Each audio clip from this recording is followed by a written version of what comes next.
promissory note, a corporate bond, any kind of negotiable instrument. When they say negotiable, that means you left it open inside of the contract for it to be negotiated at a discount.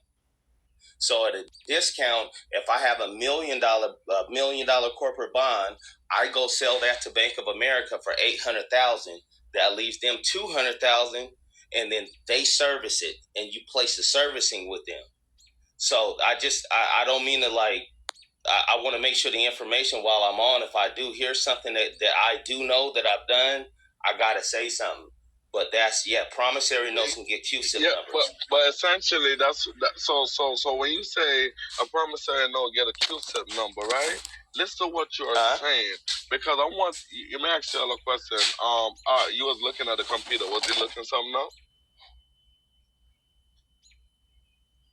Because this is a thing. This is where my information, this is where the issue comes in at for me, right? Can you go to the Treasury Direct website for me, please? Everything start with a note. Yes, because the promissory note fall under Article 3 of the UCC. However, Article 8 governs 3 and 4 of the UCC, where it's factual, where there's a discrepancy. But what it is, right? When it comes to securities get traded on the market, not promissory notes. You see what I'm saying to you? A promissory note is a security. I know that, but there's it's secured by a contract. That's why they're getting you for your house. Listen, the promissory note, right, is the deed to the property. That's exactly what. No, promissory note is not the deed. The promissory note is not the deed. The deed. The deed is a title, like the birth certificate. The promissory note is something different, and that's what we're trying to get to. This is exactly why I teach this. That's what I'm trying to tell you. That truth in lending form is your certificate of title. It is also your promissory note. It got a security checked on it, so it's your security attached to the promissory note, because it says you got a proprietary interest in the security. It says right there. I would agree with that, but I'm telling you how it works. Brother, this is not something that I'm saying that I haven't done. The promissory note is the corpus of the trust in a deed.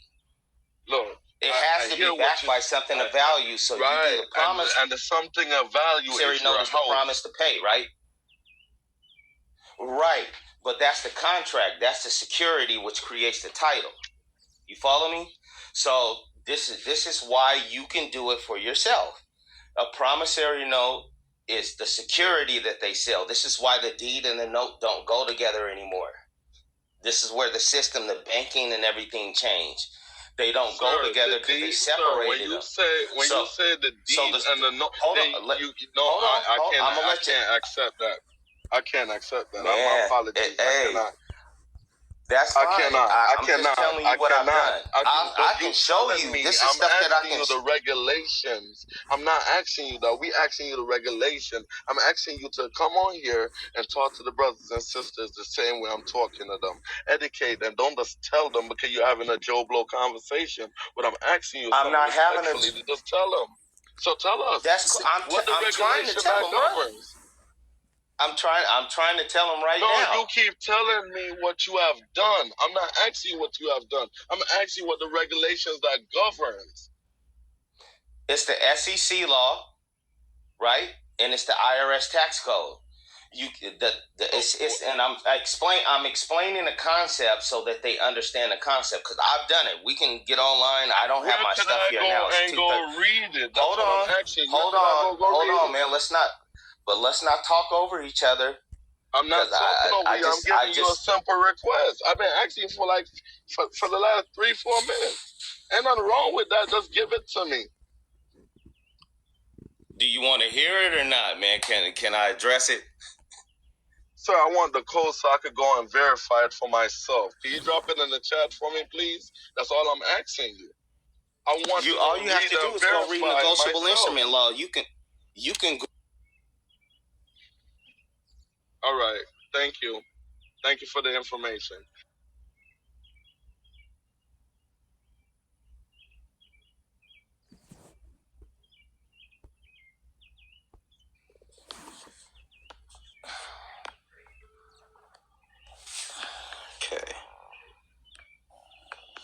correct you on that, Josh. That's just what it is. I'm not trying to offend you or anything or cut your wisdom, but then I'm on here and we can't have anybody just saying stuff like that with no support. I have actually got a QSIP number, and if you go read up on the QSIP committee and negotiable instrument law, you will see that, and trust law, right? A deed and a title, it has to be a corpus to a trust. A corpus to the trust that we're talking about and that we're in with negotiable instruments is a negotiable instrument. However, that may be negotiated. The title to that is the contract and the negotiable instrument and your promise to pay. So we can go shoot through a bunch of different codes about all of that, but the truth is a promissory note can get a QSIP number. Show me where it can. Because promissory note is not traded on because promissory notes are, listen, it said the collateral security, the collateral meaning something that's going to support that note is the security. All right. If you look on, people, pull out your car contract, please, with your 4 boxes. Pull up a truth and lending box, Can you pull up a truth and lending sample form for me, please?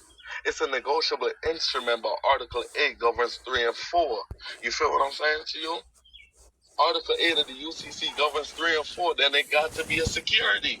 It means the definition of a security. A financial asset is a security. So please go to the Treasury Direct website and look up marketable security. So you're saying that a promissory note is not a marketable security? Am I hearing that correctly? Listen, it's an asset until traded on the financial market.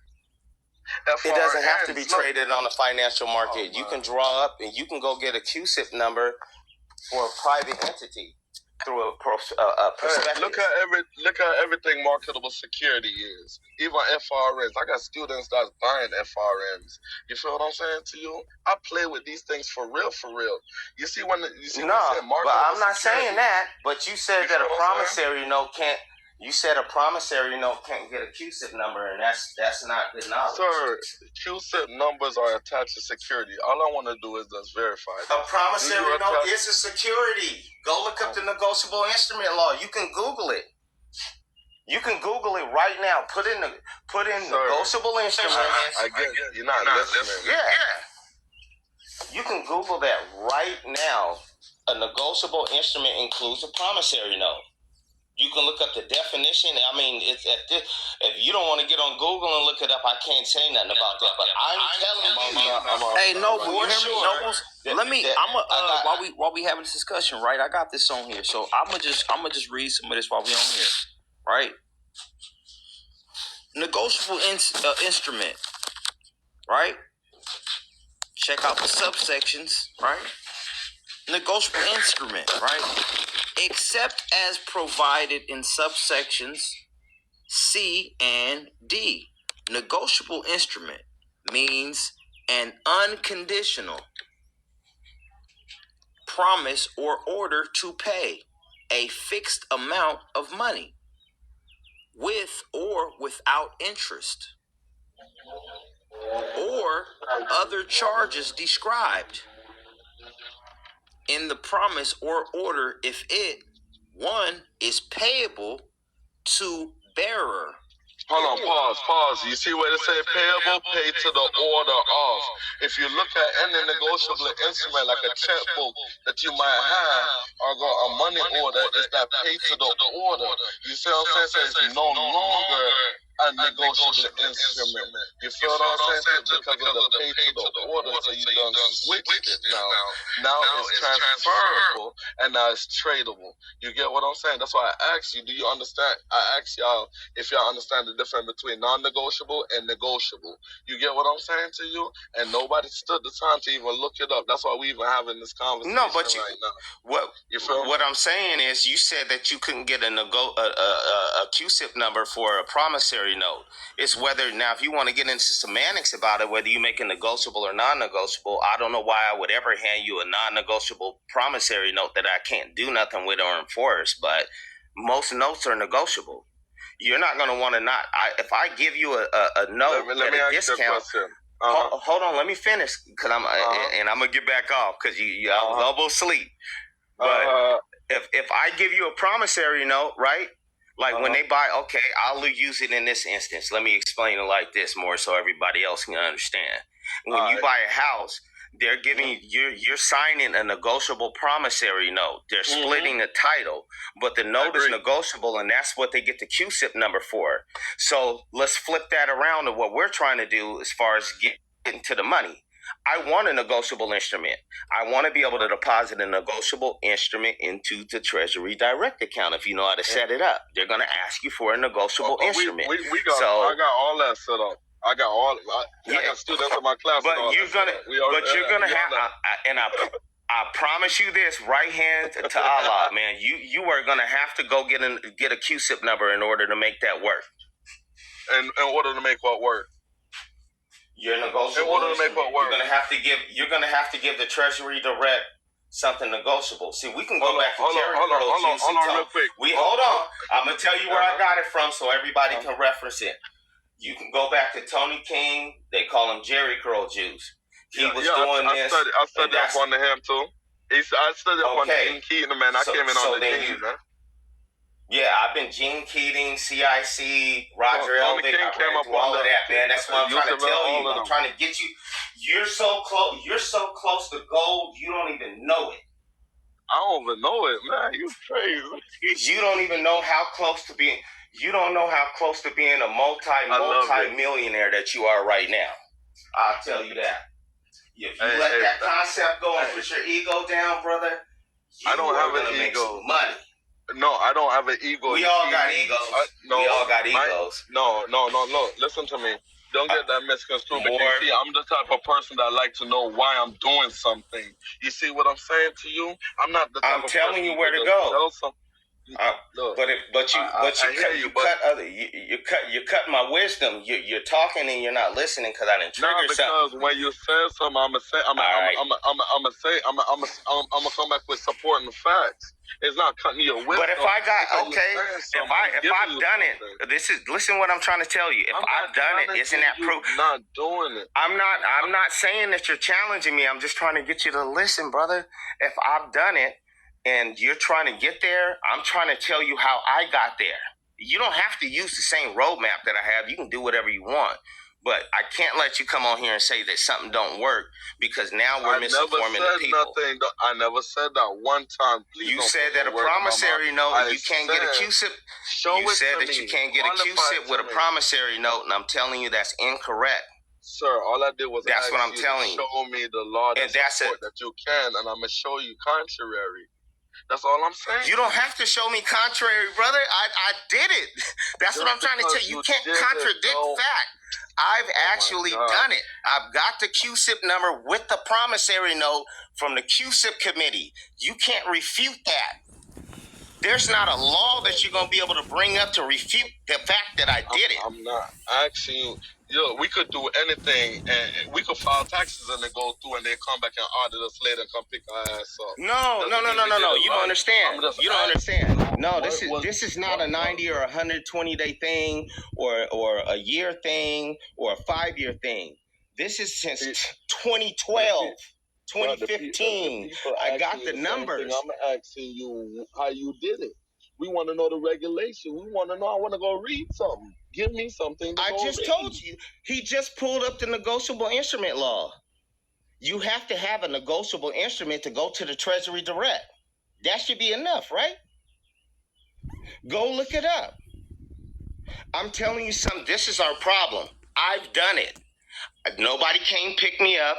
I'm not hiding. This is not something that I did 30 days ago, and I don't know how it's going to turn out. I'm telling you something that we do every day.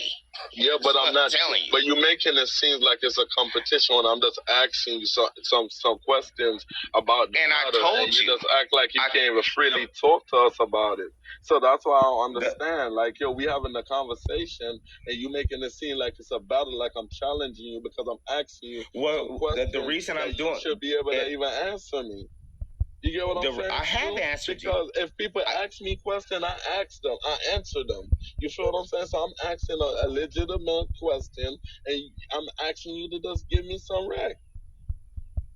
But you got it though. You're right. You got it. You got it. You got it, fam. I'm listening. I just told you it's the negotiable instrument.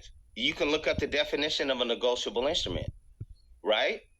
And you understand about the IRS tax code and 1099As, OIDs, and all of that stuff. Now, when you originate a note, now you can do the 1099 OID, but you have to offset that with debt. You see what I'm saying? Because you're going to pay taxes on that. You got to claim money when you fill out a 1099-C or OID. You have to claim that money on your taxes. That's why they even have debt collection. They're not worried about getting your money out of your pocket. They're buying the debt so they can offset their taxes. That's a whole another conversation. I get on. We can talk about that as a subject.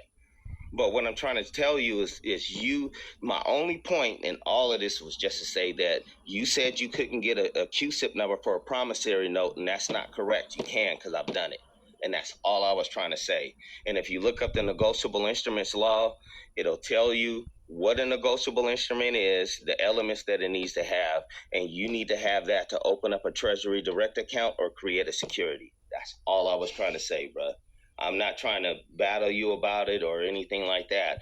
If you want me, it's 3 o'clock in the morning. I can look up the regulations and stuff for you, and we can get back on here and I can go through it, and we can go through that so you understand what I'm saying. That's all I'm asking you, because listen, it's unheard of because it's not traded on the market. Securities are traded, and everything come up under the definition of security because these notes represent what? A certificate of indebtedness. You feel what I'm saying to you? A certificate of indebtedness, by definition, is a security. So I'm trying to figure out, you feel that derived from a consumer credit transaction, right? Like a car note, a mortgage. You feel what I'm saying? One and the same, because a manufacturer, right, that fall under manufacture, on the goods, right? That's why I say when you're dealing with car contract, it ain't nothing but a mortgage contract. You feel what I'm saying to you? So when you say, I feel you. When you say these things, when you say notes, I'm asking you certain things because I want to know. And you know what, with the consumer part of it and them creating notes, see, this is where we gotta. You're the creator, right? This is what I understand. Check me out real quick. This is what I understand. Mm-hmm.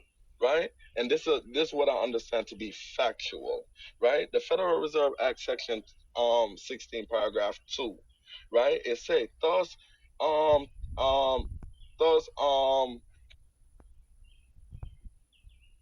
the notes, draft, and bill of exchange. However, notes, draft, and bill of exchange fall in the definition of a security. So when you come to the car contract and you look at the TILA box with the 4 boxes, people, follow me. That represents a certificate, a title. That represents the promissory note because it's also a promise to pay. Why does it represent a certificate, a title? Well, it got the weight of the car, it got the make and model of the vehicle, and all of those things on it. You see what I'm saying to you? See, when you talk about certificate of title, people thinking that, yo, you got receipt of it. So the secure transaction was already made. So when the security box was checked on it, say you are given the property interest within the property. You feel what I'm saying to you? Then when they turn around and get you to sign over your power of attorney, and when you sign your signature on there, you sign your signature as an accommodation party. So by the time you get to the power of attorney, they made you the seller. I got it all in my contract. See, what the thing is, they switch role with you.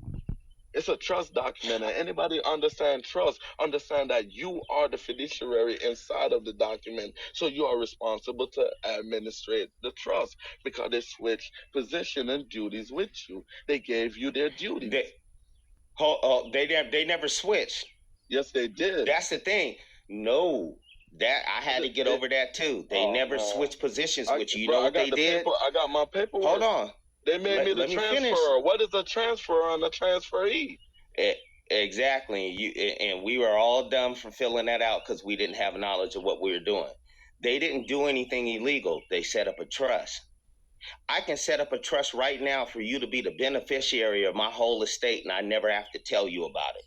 And you can't go into my. You can't go. hold on. You can't go into my trust and control my shit in my trust. So if they set up a trust, whether you're the beneficiary or the equitable title holder, like the Sesta KV trust and all of that, all that is showing that you're an equitable title holder or a legal title holder, right? So I can't control nothing in your trust. I can't come control anything in your trust without it being me proving some fraud. So how are you gonna prove fraud if you don't know what the corpus of the trust is? That's the problem that we're dealing with. If you want to start taking that angle of finding anything, right? Because so you can challenge that 10 ways to Sunday, but the United States is not about to show you what the corpus of their trust is. That's just what it is. But you can do your own. That's why I'm teaching people to get away from that and get your bag, right? And then you can go chase that if you want to. But back to the security thing. Promissory notes you can secure and get a QSIP number for. That was my whole point. You say you can secure. The word securitization came from the word secure, people. So you hear what you just said? The word securitization. That's trust law. You got to have something. You have to have something inside of your trust to secure. I understand. We're saying that the birth certificate is the corpus of our trust when we go private and nationalize, right? But we don't never get to the corpus because we don't know what is it that they're leveraging inside of the corpus of the trust of the United States. And that's, you can't control somebody else's trust. You can't. That's why we came up after studying all of this stuff in the banking to say, let's just create our own. You hear what you just said? And now we operate privately out of that. But it tells you that you can create. I agree. I gotta tend to agree with you when you say you can't create something. You can't fuck with something that you didn't control, right? But in the regulations, it specifically tells you that when you reach the age of majority, what you need to do is open up a primary trust and transfer everything out of your minor trust inside of it. That is a fact. You feel what I'm saying? I'm not saying that's not a fact. Inside of their trust, because that's their trust. But it's for you. Yeah, but you can write up your trust how you want it. I know that. That's what I'm trying to tell you. And nobody can stop you from doing that because it's equal protection of law. Right. And that's what we got to get at. We're worried about their stuff. Nobles, y'all saying that y'all right there saying the same stuff with each other right now. Y'all agreeing with each other in different ways. Look, I'm gonna tell you, because what y'all talking about right now, Taj 3 Bay was talking about the same topic matter right now where y'all talking about, right? And he said that our people be talking about, hey, we can get the straw man, we can do this, we can do that, we're gonna be the holder in due course, we're gonna be this, we're gonna be that. Taj said that will never happen. He said because they will never give the straw man up. He said what you got to do is choke it. You know what I'm saying? So exactly. So what you created was your office of person when you created your estate. You get what I'm saying to you?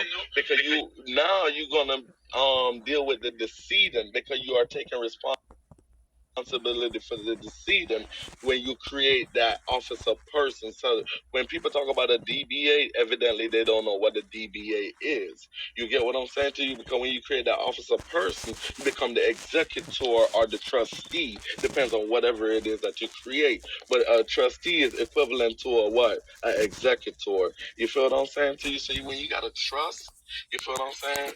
You got setting up a trust and all and outside of a trust and all these other sole proprietorship and stuff like that there, it's like having Walmart owning everything, but Walmart, so your estate control everything below it. You get what I'm saying to you? So you see, when you have everything the way it is, structurized, every officer, because your signature is different with everything. For your estate, your executor, for your trustee, that's a different signature. And you feel what I'm saying to you? So when you do these things, you're separating yourself from the entity. So by way, when you do your UCC filing, you're going to control the entity because only corporation control corporation because they can only deal with fiction. You get what I'm saying? But you'll label yourself, the individual, your executor, position as the second secure party, because now you're going to control the estate, because you are acting on behalf of the estate, and and the estate control the debtor, which is your name. You get what I'm saying to you? So you see everything that's put inside that goes inside of your collateral box.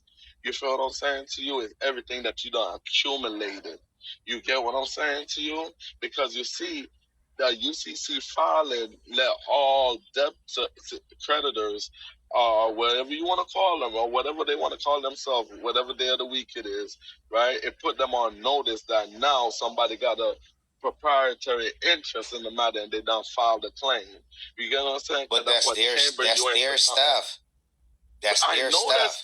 Everything that you're saying, do it for yourself. That's their stuff. You're not going to be able to get into that trust right away. And if you are, you're going to have some funds to do so. That's why we teach doing this first. But that's their stuff. Trust law, you can't go take control of anybody else's stuff without the trustee violating, and you can prove fraud. I ain't saying you can't do it, and I ain't saying not to go secure all of that up. But I'm saying do a separate trust so you got some funds to go fight that fight. Yeah, that's where we're skipping over, because now we're fighting the fight in poverty and not fighting the fight from a place of wealth. That changes things. That changes the fact that we can lobby, we can do all the same stuff that we're doing, but in favor of us. But you can't go start with taking something out of their trust that we don't own. We didn't create it. We're creators, right? If we're creators, we didn't create it. Yeah, but you saying you said they are taking stuff, right? How are you gonna go take stuff out of something that you didn't create when they specifically told you in the regulations when you attain the age of maturity? It's their regulations. It's their regulations. It's their statutes. So you're telling me it don't matter? So I'm asking you a question. It don't matter. You can't. No, they're not saying that you can't do it. This is the argument that we need to get. No, my question to you is: you saying statutes and codes don't matter? Because you asked me a question and I'm trying to answer. I want you to add this to it. I want to ask you if statutes and codes don't matter. That's what I'm asking. No, they absolutely matter depending on how you're operating. But what we're talking about is taking something out of somebody else's trust at this point. When you start trying to claim something out of somebody else's trust, you have to prove fraud, or you have to prove that the trustee didn't act in good faith. And you can't do that without knowing what the corpus of the trust is, and they don't have to show you. That's the magic trick. You get it? So you can do the same thing and set your stuff up, and then you don't have to tell them that if you know how to defend it. They can't get out of that. So what I'm saying is set that up first, a separate trust, and then go after your private stuff and do all the stuff that we're talking about. But you somehow, if you want to approach it from that angle, you have to figure out what the corpus of the trust is. Is it the Constitution? Is it the Treaty of Marrakesh? What is it?